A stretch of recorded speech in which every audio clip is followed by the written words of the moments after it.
자, 오늘 우리에게 주시는 하나님의 말씀 같이 보겠습니다. 오늘 우리에게 주시는 하나님의 말씀은 시편 90편 1절로 17절까지의 말씀입니다. 시편 90편 1절로 17절까지의 말씀을 봉독하겠습니다. 주여, 주는 대대에 우리의 거처가 되셨나이다. 산이 생기기 전 땅과 세계도 주께서 조성하시기 전 곧 영원부터 영원까지 주는 하나님이시니이다.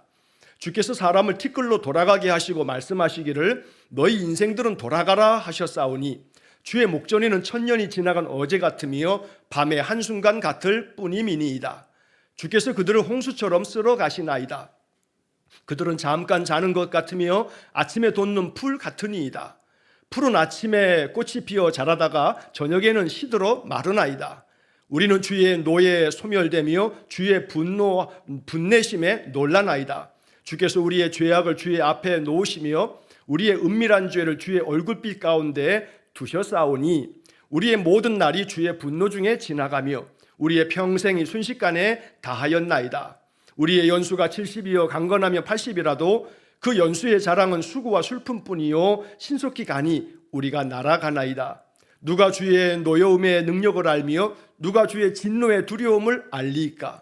우리에게 우리날 계수함을 가르치사 지혜로운 마음을 얻게 하소서. 여호와여, 돌아오소서. 언제까지니까? 주의 종들을 불쌍히 여기소서. 아침에 주의 인자하심이 우리를 만족하게 하사 우리를 일생 동안 즐겁고 기쁘게 하소서.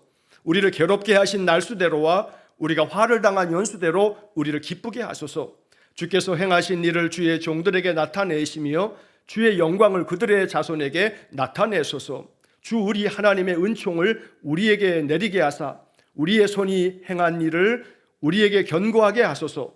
우리의 손이 행한 일을 견고하게 하소서. 아멘.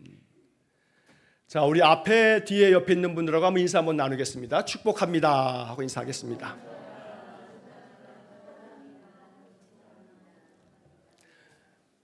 이제 아침 저녁으로 선선해졌지요. 그래도 보니까 매미 소리가 이제 다 좀 줄어드는 것 같아요. 매미 소리 안 들리고 어느 날에는 보니까 이제 바깥에 이렇게 걷는데 풍동은 그래도 여전히 저쪽에 이렇게 좀 뭐 논두렁처럼 이렇게 되어져 있는 곳도 있고 저희 사택 그 뒤쪽으로는 이렇게 그 뚝방길이 쭉 있어서 그 길을 걷다 보면 저녁녘에는 귀뚜라미 소리 들리더라고요. 이제 여름이 지나고 이제 그 가을이 이제 들어서는 것 같습니다. 하나님께서 날마다 우리의 삶 속에 이제 풍성한 은혜로 힘들고 어려운 것들은 지나가고 하나님의 은혜만 가득한 삶이 되시기를 간절히 축원합니다. 자, 어느 분이 그래요. 아유, 목사님 예레미야 읽고 묵상하느라고 힘들었어요. 마음도 힘들어요. 뭐 계속 남유다에게 그냥 심판하시겠다고 계속 말씀하시고 남유다가 또 못됐어 진짜. 계속 그 말씀을 한 달 넘도록 들으시느라고 애쓰셨습니다. 뭐 듣는 분도 힘든데 말하는 사람은 오직 힘들겠어요. 마음이 그래요. 선지서들을 읽을 때는 그렇게 힘든 마음이 들어요. 이제 오늘 어제까지 예레미야 25장이 다 끝나고 이 예레미야 25장까지가 예레미야 전체에서 전반부에 해당되거든요.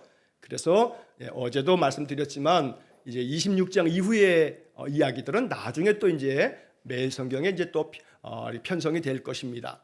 자, 그래서 이제 9월 달을 시작하게 되면 이제 9월 달부터는 열왕기 상을 공부하게 돼요. 열왕기 상을 전체 25장까지 되어 있는데 9월, 10월은 열왕기 상만 우리가 쭉 묵상하도록 2달 동안 그렇게 돼 있어요. 오늘 광고를 안 했습니다만 다음 주에 이제 광고할 거예요. 9월 달 이제 시작되면서 우리 구약성경대학을 다시 이제 또 개강을 하게 되는데 아주 공교롭게도 이번에 가을 학기 때 공부하는 게 열왕기 상하예요. 열왕기 상하가 이번 학기에 한 15주, 16주 공부를 해야 될 건데 마침 9월달, 10월달 2달 동안이 열왕기 상을 묵상하게끔 돼 있어요. 제가 계획한 것도 아닌데 이렇게 딱 타이밍이 맞을 때는요, 뭔가 계시가 있다 하는 마음이 들 때가 있어요. 어떻게 이렇게 공교롭게 이게 타이밍이 딱 맞을까 싶을 때는 이거 하나님이 우리에게 열왕기 상을 이제 보라고 하시는구나 하는 그런 생각이 들죠. 자, 그래서 이제 9월 달서부터 이번 주에 이제 9월 달 시작되는데 열왕기상을 우리가 시작할 거고, 이제 그 며칠 동안에 우리가 이제 시편의 말씀을 또 지금 보게 되는데, 오늘 시편 90편의 말씀을 전체를 다 읽었어요. 왜냐하면 중간에 이렇게 따로 떼기가 어려운 한 묶음으로 되어 있어서 17절까지 다 읽었고, 자, 시편이 전체가 150편까지 되어 있는데 150편까지 되어 있는 시편 중에서 제일 오래된 시편이 시편 90편이에요. 그리고 이 시편 90편은 누가 기록했냐 하면 그 시편 90편의 맨 위에 1절 위에 보면 하나님의 사람 모세의 기도라고 하는 제목이 써 있을 거예요. 모세가 기록한 시편으로 알려져 있어요. 그래서 모세가 남긴 그 시편의 유일한, 모세가 하나의 시를 남겼어요. 기도문이죠, 사실은. 모세의 기도문이라고도 말할 수 있어요. 이게 시편 90편입니다. 그래서 시편 90편은 시편 150편 중에서 제일 오래된 시편이고 모세가 기록한 시편이다. 자, 이 두 가지를 우리가 좀 이렇게 알면서 이제 본문을 보면 되겠습니다. 자, 제일 오래됐다니까 이게 언제쯤 된 얘기냐면 모세가 활동했던 때니까, 특별히 오늘 본문의 말씀에 대해서 성경학자들은 몇 가지 이제 이야기를 합니다. 자, 이 시편 90편을 기록할 때가 어떤 사람들은 모세가 거의 노년에, 모세가 120에 죽었거든요. 그러니까 모세가 거의 노년기에 이 시편을 기록했을 거다라고 보는 학자들도 있고, 또 많은 학자들은 이 이야기는 가데스 바네아에서, 여러분 가데스 바네아 그러면 구약 성경에서 아주 출애굽 과정에서 중요한 장소잖아요. 가데스 바네아에서 정탐꾼 보냈단 말이에요. 정탐꾼 보냈던 그 장소가 가데스 바네아인데, 그 정탐꾼들이 돌아와가지고 10명이 악평을 하는 바람에, 그래서 이 이스라엘 사람들이 가나안 땅으로 바로 못 들어가고 광야를 38년 동안 방황하지 않습니까? 출애굽 8때부터 시작하면 40년이 되는 거죠. 자, 그래서 이 가데스 바네아가 사실은 반환점이 됐어요. 전환점이 됐어요. 이 가데스 바네아는 이스라엘 백성들에게는 참 아픈 상처가 있는 장소예요. 그때 그들이 불순종하고 악평하고 하나님의 뜻을 거스름으로 말미암아 그들은 광야 38년의 그 방황의 세월을 보내야 했던 거죠. 그래서 그 가데스 바네아에서의 그 정탐꾼 사건이 있고 난 다음에 하나님의 그 분노하심에 대한 이 모세가 하나님 앞에 그 가데스 바네아에서 하나님을 거스르는 이스라엘 백성들에게 대해서 하나님께서 자비를 베풀어 달라고 기도하는 내용이다. 그래서 가데스 바네아 사건 그 즈음에 기록한 시편이다, 이렇게 보기도 해요. 그러면 가데스 바네아의 사건은 주전 1445년쯤으로 성경학자들이 말해요. 그러니까 주님이 오시기 전에 1445년이니까 지금으로 거슬러 올라가면 그냥 대충 이렇게 생각하시면 돼요. 3400년 전에 기록한 거다, 이 시편이. 그래, 거의 3400년 전에 기록한 시편인데 이 시편 속에는 인생이 담겨 있어요. 인생이 뭐냐? 그 인생의 삶 속에서 모든 인생이 3400여 년 전이나 3400여 년이 지난 지금이나 우리의 인생들이 하나님 앞에 기도할 때 뭘 기도해야 하는가라고 하는 것을 우리에게 알려주고 있어요. 그래서 여러분, 오늘 이 90편을 천천히 우리가 읽어가면서 이 말씀에 담겨있는 이 모세의 기도를 우리가 마음속에 이렇게 묵상하다 보면 나도 이렇게 기도해야겠구나. 여러분들의 기도 속에 시편의 기도가 항상 여러분들의 기도가 될 수 있기를 축복합니다. 시편은 기도문이에요. 시기도 하지만 그 시편 기록자들의 기도가 담겨 있어요. 그래서 정말 좋은 기도는요, 성경을 가지고 하는 기도, 성경 말씀으로 하는 기도, 이게 진짜 좋은 기도거든요. 그래서 시편을 이렇게 한 편씩 날마다 읽으면서 묵상하는 게, 이게 굉장히 유익함이 있어요. 아침마다 성경 통독을 하시는 분들은 그 통독해서 올려드리는 그 파일에 항상 맨 마지막에는 시편이 한 편씩 있지요. 그래서 1년 동안에 시편을 한 2번 정도를 읽을 수 있도록 매일 한 편씩 들어가 있는 거거든요. 시편이 우리의 기도가 되어야겠어요. 특히나 오늘 가장 오래된 바로 3400여 년 전에 모세가 우리에게 알려준 모세의 기도가 우리에게 은혜로운 기도가 될 수 있기를 간절히 축원합니다. 자, 이제 본문을 좀 보겠습니다. 자, 1절과 2절을 보시게 되면 주여 주는 대대 우리의 거처가 되셨나이다. 하나님은 대대에 우리 인생들이 살아가는 오랜 동안에 항상 우리의 뭐가 됐다고요? 거처가 됐다고요. 거처가 됐다고요. 오늘 우리 이영건 집사님 기도하시면서 먹는 것에 대해서, 마시는 것에 대해서 감사하면서 또 거할 장막을 주신 것에 대해서 감사 기도를 이렇게 올리시면서 제가 그 기도를 이렇게 함께 마음속으로 듣고 기도하면서 하나님이 우리에게 거할 수 있는, 잠을 잘 수 있는 장막을 주셨다라고 하는 거, 거할 거처를 주셨다는 거, 이거 얼마나 복된 일인지 모릅니다. 자, 그런데 여기서 우리의 거처가 되셨다라고 하는 것은 누가 거처가 됐다는 거예요? 하나님이 거처란 말이에요. 그러니까 내 육신은 내 장막 집에서, 내 집에서 내가 머물고 거기서 거하고 있지만 우리 인생의 본질은, 우리의 거처는 어디냐면 하나님이 우리의 거처다. 이게 우리의 신앙 고백이고 내 기도가 되어야 되는 거예요. 내 마음의 거처는 하나님이신 거죠. 마음이 자꾸 거처가 아닌 딴 데 가서 막 돌아다니면 안 돼요. 여러분, 아무리 여행이 좋아도요, 대부분 모든 사람들은요, 여행지에 가서 야 너무 좋다, 여기가 천국이다, 여행지에 가서 감탄하고요, 집에 돌아와가지고 뭐라 그러는지 아세요? 에이, 내 집이 제일 좋다 그래. 시컨 그 여행지에서는 여기가 진짜 천국이라고 다 좋다고 하지만 여행은 여행이에요. 그죠? 그냥 잠깐 머물 때는 좋아요. 왜? 밥 안 해도 되니까. 밥 안 해도 되니까 얼마나 좋아. 그런데 그래도 집에 돌아오면 내 집이 천국이네, 내 집이 제일 편안하고 좋다 그런단 말이죠. 우리 인생 삶 속에서 내 삶의, 내 마음 중심이, 나의 인생의 모든 것들이 나의 거처는 하나님이십니다. 그렇게 하나님 안에 거하는 삶, 이게 우리의 인생의 본질이어야 되고 이게 우리의 삶이 될 때 이것이 축복인 줄 믿습니다. 그래서 성경은 항상 우리에게 이 하나님이 우리의 거처가 된다는 것을 시편에서도 여러 군데에서 하나님이 우리의 피난처시며 안식처가 된다는 말씀들을 말하고 있는 겁니다. 자, 이 1절의 말씀을 쉬운 성경의 번역에서는 뭐라고 하냐면 이렇게 돼 있어요. 주여 주는 대대로 우리의 안식처와 피난처가 되셨습니다. 안식처가 되셨고 피난처가 되셨다고 말씀합니다.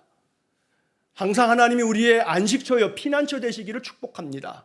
우리의 마음 가눌 길 없을 때, 답답함이 막 마음에 엄습해 오거나 막 짜증나고 인생이 괴롭고 괜히 속상하고 마음 불편하고, 그건 내가 지금 거처 아닌 곳에 내 마음이 지금 머물러 있기 때문입니다. 어떤 사건, 어떤 일, 어떤 사람, 어떤 문제, 자꾸 거기에 머물러 있는 거예요. 그 앞에만 있는 거예요. 그 앞에만 머물러 있으면 그것 때문에 자꾸 마음이 번민이 생기거든요. 그때 항상 우리의 마음속에는 여호와가 우리의 피난처시다, 여호와가 우리의 안식처다, 내 마음이 하나님께로 나의 거처를 옮깁니다 라고 하는 그런 고백의 기도가 우리 안에서 흘러나오기를 간절히 축원합니다. 2절에 보니까 산이 생기기 전, 땅과 세계도 주께서 조성하시기 전 곧 영원부터 영원까지 주는 하나님이시니이다. 영원부터 영원까지, 산을 만들기도 전에, 땅과 세상도 창조되기 전에 하나님은 영원부터 영원까지 주는 우리의 하나님 되십니다. 영원부터 영원까지라고 하는 이 표현을 3400년 전에 모세가 했다는 게 정말 신기할 정도예요. 영원부터 영원. 모세는 알았던 거예요.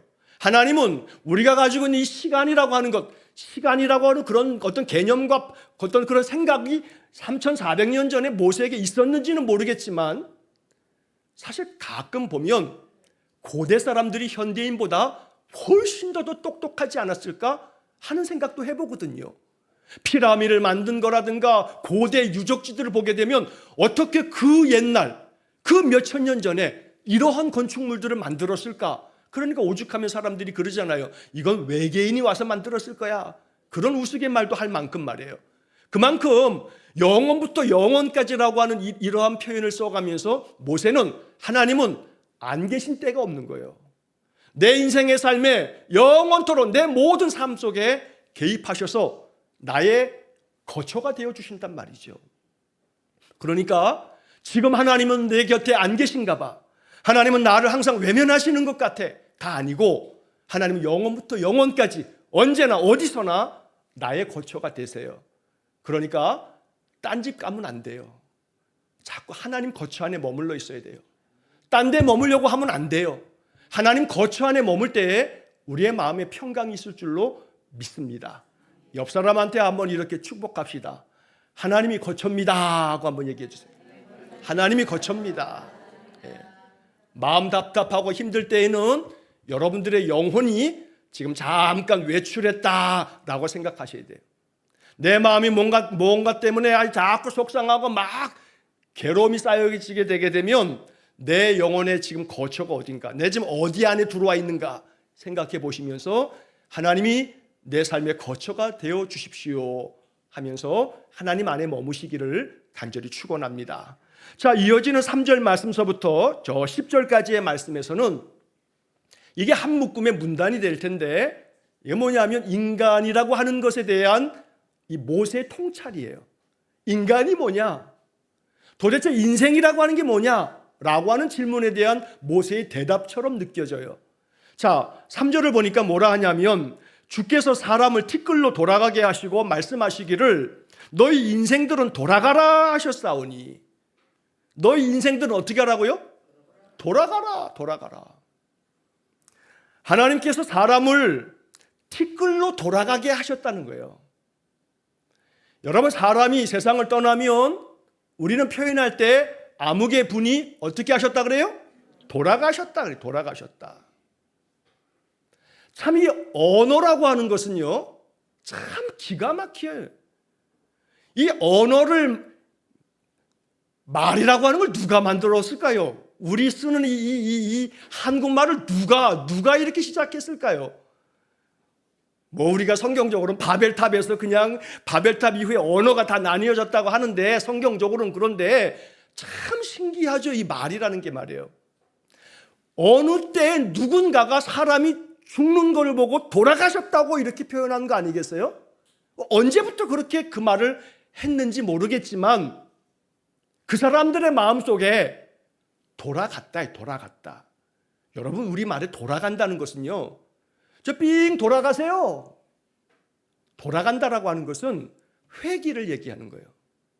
왔던 곳으로 다시금 되돌아가는 거죠. 돌아간다는 말은 앞에 접두사가 붙어야 돼요. 되돌아가는 거예요. 되돌아가는 거. 하나님께서 우리 인생들을 티끌에서 만들었죠. 성경은 우리 인간이 하나님이 흙으로 사람을 만드셨다고 되어 있어요. 흙으로 만들었으니 다시금 흙으로 돌아가는 거예요. 매장을 해도요, 다 흙으로 돌아가죠. 화장을 해도요, 다 티끌처럼 다 뼈를 분쇄하고 나면 티끌이 된단 말이에요. 하나님이 우리 인생들에게 티끌로 돌아가라 말씀하셨는데, 그래서 너희 인생들은 돌아가라. 이게 인생이란 말이죠. 돌아갈 인생이에요. 돌아갈 인생. 자, 왜 모세가 이런 기도 속에 이런 얘기를 하냐면, 인생을 알면 인생의 본질을 이해하고 도대체 인생이라는 게 뭐냐라고 하는 것을 안다면 풀릴 수 있는 문제가 너무 많은 거죠. 어차피 우리 인생, 나의 모든 삶이라는 것이 결국은 종국에 가서는 어떤 인생이냐면 돌아갈 인생이에요. 돌아갈 인생. 나는 한 300년 살 것 같다 하고 자신하시는 분 계세요? 한 200년, 깎아서 100년은 난 살 것 같다. 물론 그럴지 몰라요. 여기 보니까는 우리 자녀들은, 우리 손자 손녀들은요 100세 시대라고 하니까 100년은 넘게 살 거예요. 그죠? 옛날만 같았어도 여기 지금 우리 앉아 계신 어르신들은 환갑잔치 하는 시대에 부모님들을 모셨어요. 그죠? 환갑잔치 했어. 아이고 환갑이시냐고. 60까지 사는 것이 이게 대단한 일이었지 않습니까? 어른들 많이 계신데 지난번에도 말씀드렸듯이 저도 이제 몇 년 지나면 5손가락도 안 되네 이제. 저도 이제 환갑이에요. 자, 그러다 보니 이제는 평균 수명이 80대 후반이잖아요. 그러니까 우리 자녀 세대는 100세 시대라고 하는 말이 이게 당연한 얘기가 돼버려요. 자, 그런데 아무리 그렇다 할지라도 100세를 살든 150을 살든 인생은 다 나중에는 돌아갈 인생이에요. 돌아갈 인생. 왜냐하면 하나님이 정하신 법칙이에요. 너희 인생들은 돌아가라. 아니, 돌아갈 인생인데 뭘 그렇게 악의 다툼을 하면서 사는지. 돌아갈 인생인데 뭘 그렇게 더 갖겠다고 팔보둥 치는지. 자식들에게 남겨주겠다고 많이 남겨주면 남겨줄수록 자식들 싸우는 거 그거 불문율이에요. 많이 남겨주면 남겨줄수록, 남겨진 게 많으면 많을수록 그거에 정비례해서 자식들은 싸우게 돼 있어요. 안 남겨주면 안 남겨줄수록 자식들은 안 싸워. 덜 싸워. 거기에 이의 있습니까? 이의 없지요. 그렇단 말이에요. 그러니까 우리 인생의 삶이라는 것이 돌아갈 인생인데 뭘 그리 그걸 붙들고 말해요? 우리의 삶 속에서 돌아갈 인생임을 알면 내려놓을 수 있는 게 너무 많은 거죠. 평안해질 수 있단 말이죠. 돌아갈 인생인 것을 자꾸 잊어버려요. 장례식 가면 생각나. 그렇다고 매일 장례식에 가서도 안 되는 거고 말이에요. 장례식 가면 생각나. 숙연해져. 아, 인생 죽을 인생이지. 영정사진 볼 때마다 다음은 내 얼굴이 저기 걸리겠지. 다 그런 마음이죠. 그래서 여러분 인생의 삶이 너희 인생은 돌아가라 하는 이 성경의 말씀이 하나님이 우리 인생들에게 가르쳐 주시는, 모세를 통해서 가르쳐 주시는 삶의 지혜인 거죠. 그러면서 이제 모세는 거기에 덧붙여서 이런 얘기를 합니다. 주의 목전에는 천년이 지나간 어제 같으며 밤의 한순간 같을 뿐이니이다. 주님 앞에서는 천년은 그냥 하루 같아. 그냥 확 지나가는 게 밤의 한순간 휙 지나가듯이 말이에요. 지나간단 말이에요. 쏜살같이 지나가죠. 그래도 여기 앉아 계신 우리 어르신들이 말이에요. 우리 어른, 우리 김영희 권사님이나 우리 이금순 권사님 28 청춘 예뻤던 처녀 시절이 있었단 말이에요. 그죠? 얼마나 예쁘셨을까. 그래요. 한국어 교실을 저희가 토요일마다 수업을 하는데 어제 개강을 다시 이제 2학기 수업을 시작했어요. 지난 학기 때 한국어 수업 이제 와서 이렇게 공부하는 아이들 중에서 교육관에서 하는데 거기 우리 쭉 게시물 딱 붙어 있잖아요. 사진 붙어 있잖아요. 사진을 어느 아이가 한번 쭉 이렇게 보더니 제 얼굴을 이제 이렇게 오랫동안 봤으니까 저를 딱 보더니 저 앞부분에 있었던 걸 봤어요. 2008년도, 9년도 여기 봤어요.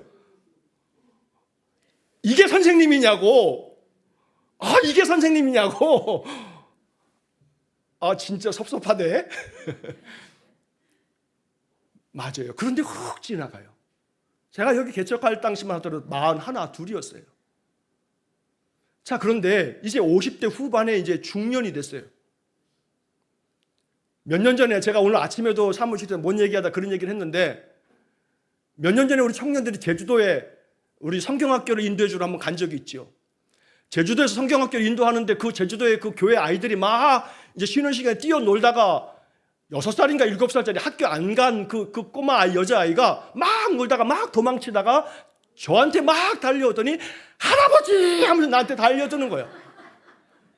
그래가지고 그때 청년들이 아주 그냥 배꼽을 잡았어요. 목사님 보고 할아버지라 그런다고. 여러분 인생의 삶이 애들 눈이 정확해. 아이고 우리 박 집사님이 2차 가해를 하시네. 맞아요. 염색을 안 하니까 지들 보기에는 뭐 그냥 희끗희끗한 머리가 보이니까 영락없이 할아버지죠. 자, 그런데 세월이 그렇게 가더라고요. 세월이 가더라고요. 저도 쨍쨍했던 20대가 있었지 않겠어요? 여러분들도 마찬가지고. 우리 인생의 삶이 그렇게 신속하게 날아간단 말이에요. 모세는 그 얘기를 하면서 그런데 이런 인생을 바라보니 우리 인생이 얼마나 유한한가. 그 유한한 인생을 생각하니 인생이 얼마나 무상한가. 인생 무상. 바로 이 이야기 속에서 모세는 인생 무상을 얘기하고 있는 겁니다. 뒷부분의 이야기를 제가 쭉 읽겠습니다. 자, 이어지는 말씀에서 5절에 주께서 그들을 홍수처럼 쓸어 가시나이다. 그들은 잠깐 자는 것 같으며 아침에 돋는 풀 같은 이이다. 풀은 아침에 꽃이 피어 자라다가 저녁에는 시들어 마른 아이다. 이렇게 휙 지나간단 말이에요.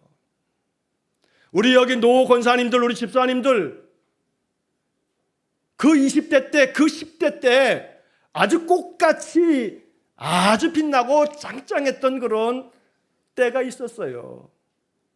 거울 보기가 무서워 이제. 계급장이 왜 이렇게 많어?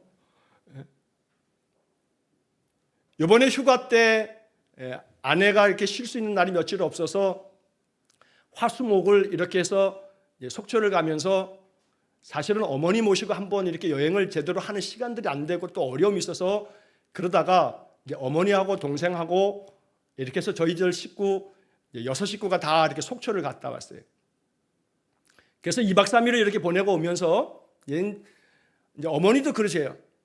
언제 내가 또다시 너희들하고 이렇게 갈 수 있겠냐. 왜냐하면 협착 때문에 수술도 한번 척추 때문에 하시기도 했고 뭐 그러셔서, 그래서 당신도 큰 마음을 먹고 가자 하는데 그러자 이제 하셨다는 거예요.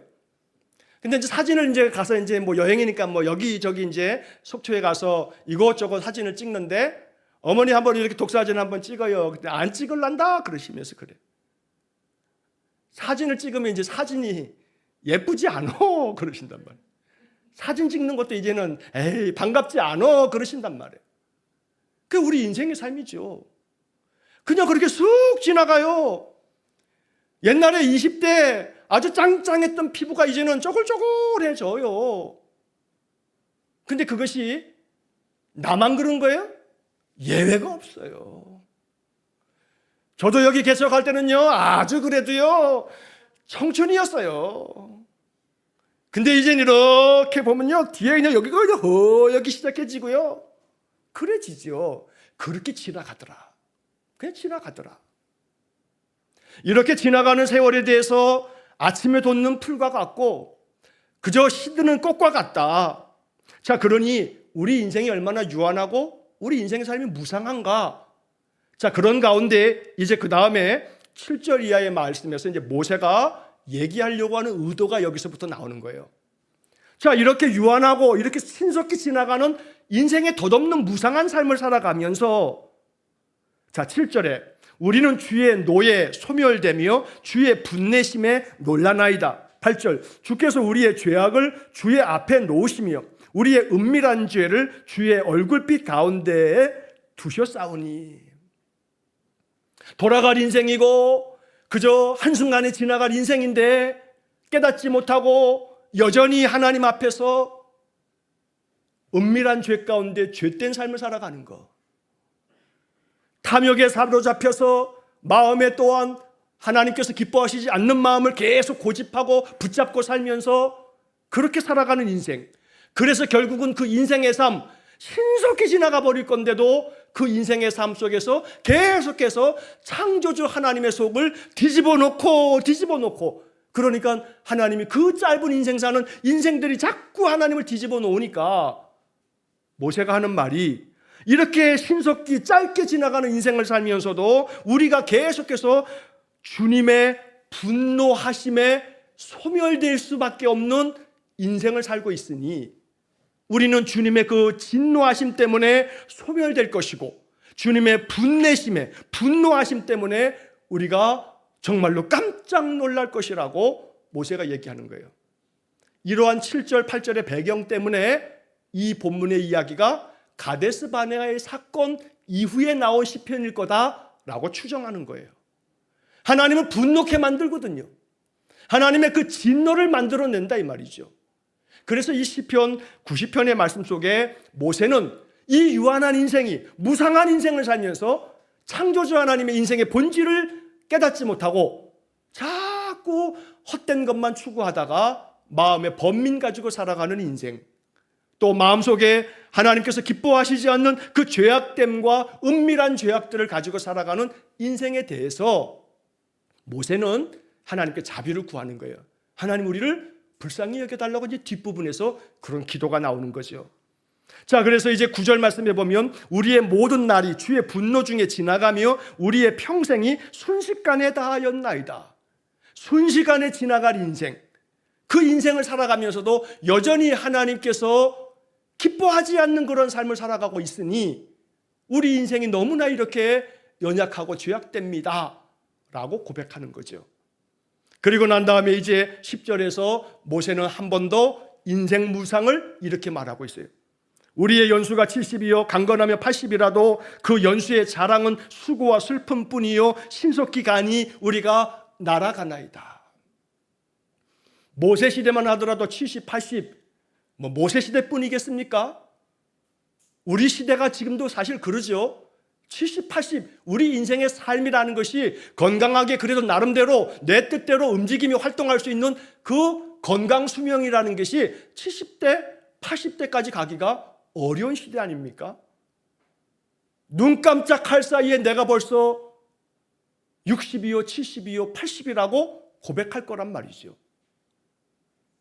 잠깐만에 지나왔구나 그렇게 생각되지 않으십니까? 내 인생의 삶이 벌써 후반전이라니 이런 마음 든단 말이에요. 그러니까 모세는 이렇게 신속히 지나가는 인생, 날아가는 것처럼 가는 인생, 가만히 지난 날을 돌아봤더니 그 인생의 삶의 모든 것들이 다 수고와 슬픔뿐이더라. 수고와 슬픔뿐이더라. 그래서 모세는 이 수고와 슬픔뿐인 인생의 삶을 살아가면서 이제 하나님 앞에서 이제 그 다음 이어지는 11절 이하의 말씀에서 하나님께 간절한 마음에 소망을 담은 기도를 하나님께 드리는 겁니다. 이렇게 하나님 앞에 요청합니다. 11절에 누가 주의 노여움의 능력을 알며 누가 주의 진노의 두려움을 알리까? 아무도 주님의 그 노여움에 그 하나님의 그 진노하심의 위력이 얼마나 큰지를 모른다 이에요. 모른다. 자, 여러분 하나님께서 분노하시고 진노하시면 그 분노와 진노가 얼마나 강렬한 것인지를 우리가 모르고 있기 때문에 이렇게 살아가고 있는 거라고 모세가 알려주는 거예요. 여러분 쓰나미만 한번 닥치면요 인간이 만들어 놓은 거 다 무너지잖아요. 지진 한번 나면요 우리의 인생의 삶은 다 그냥 폐허더미가 됐잖아요. 여러분 지난번에 제가 유튜브 영상에 이렇게 어떤 알고리즘 때문에 영상이 하나 이렇게 딱 올라와 있는 것들을 보니까 백두산 화산이 사실은 저게 완전히 끝난 화산이 아니라고 하는 것들을 과학자들이 쭉 얘기하고 있는 그런 영상을 한번 본 적이 있어요. 아마 여러분 유튜브에서 백두산 화산 이렇게 검색을 해보게 되면 그 영상을 아마 쉽게 볼 수가 있을 거예요. 백두산에서 저 화산이 폭발할 수 있을 가능성이 있다는 거예요. 백두산이 폭발돼서 저기에서 화산이 다시금 폭발하게 되면 이 한반도 땅은요 상상할 수 없는 재앙을 맞게 되는 거예요. 여러분 인생의 삶이라 하는 것이 확실한 건 아무것도 없어요. 불확실한 인생을 사는 거지요. 그래서 하나님은 자연 재앙으로 말미암아 인생들이 정말로 많은 고통과 재앙을 당할 때에 인간의 이 무기력함, 인간의 아무런 힘이 없다는 것을 절감하게 되지요. 모세는 누가 주님의 그 노여움의 위력, 그 노여움이 얼마나 두렵고 떨리는 일인지를 누가 알겠는가 말하고 있어요. 그런 이 말은 뭐냐면 결국 인생의 티끌로 돌아갈 인생이 정말로 내 인생의 삶의 마지막에는 뭐가 있다? 심판이 있다. 히브리서의 말씀처럼 사람이 한 번 죽는 것은 정하여져 있지만 그 후에는 뭐가 있다고요? 심판이 있다고 말씀하는 거예요.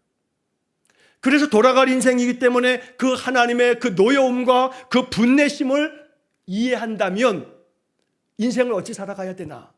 뭐가 중요한가? 사랑할 시간도 부족해요. 이제 남은 시간 동안에 내가 더 많이 사랑해도 사랑할 시간이 부족해. 하나님 앞에서 우리가 서게 되는 그날 하나님이 너 돈 얼마나 벌고 왔느냐? 너 잔고 증명 갖고 와 하시지 않아요. 그러나 이건 물을지 모르겠어요. 너 얼마나 많이 사랑하고 왔냐?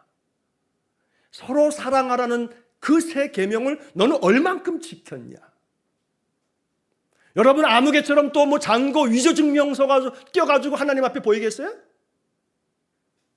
그건 안 되잖아요. 하나님 보시지도 않고 보시지도 않아. 하나님이 정말로 우리 인생을 꿰뚫어 보면서 보시는 것은 너 얼만큼 사랑하고 왔냐? 사랑하라는 계명을 주셨으니까. 사랑할 시간도 모자라. 아니, 사랑할 시간도 부족한데 뭘 그렇게 마음 가운데, 우리의 마음속에 이 모세가 가르쳐주는 이 인생의 이 참 의미를 우리가 이해한다면 내가 뭘 하는데 힘써야 될까? 뭐가 우선순위가 되어야 할까? 일해야 되죠. 또 돈 벌어야 돼요. 사업도 이루어 가야 되고요. 직장생활 열심히 해야 돼요. 우리에게 주어진 인생의 삶을 열심히 수고하고 힘쓰지만, 그러나 정말로 본질이 뭔가? 본질이 뭔가? 서로 사랑하며 사는 삶이 하나님이 정말로 기뻐하시며 신속히 지나가는 인생의 삶에서 우리가 놓치지 말아야 될 부분 아니겠습니까? 모세의 기도 속에서 우리는 이걸 발견해야 돼요. 그리고 난 다음에 모세는 12절에서 이렇게 기도합니다. 우리에게 우리 날 계수함을 가르치사 지혜로운 마음을 얻게 하소서. 우리로 하여금 지혜로운 마음을 주셔서 우리의 날을 계수할 수 있는 지혜를 달라는 거예요. 여러분, 저는 이 말씀을 이렇게 이해합니다. 우리 날 계수함을 가르치사. 우리 날이라고 하는 건 뭐냐면 내가 살 날, 내가 살 날을 좀 계산할 수 있도록, 여러분 계산적으로 살아야 되지 않겠어요? 만약에 내일 모레 하나님 너 불러갈 거야 하고 하나님께서 확증적으로 내일 모레 너 인생 끝이야, 나 너 데려갈 거야 라고 정해져 있다고 쳐봐요. 이틀밖에 안 남았어.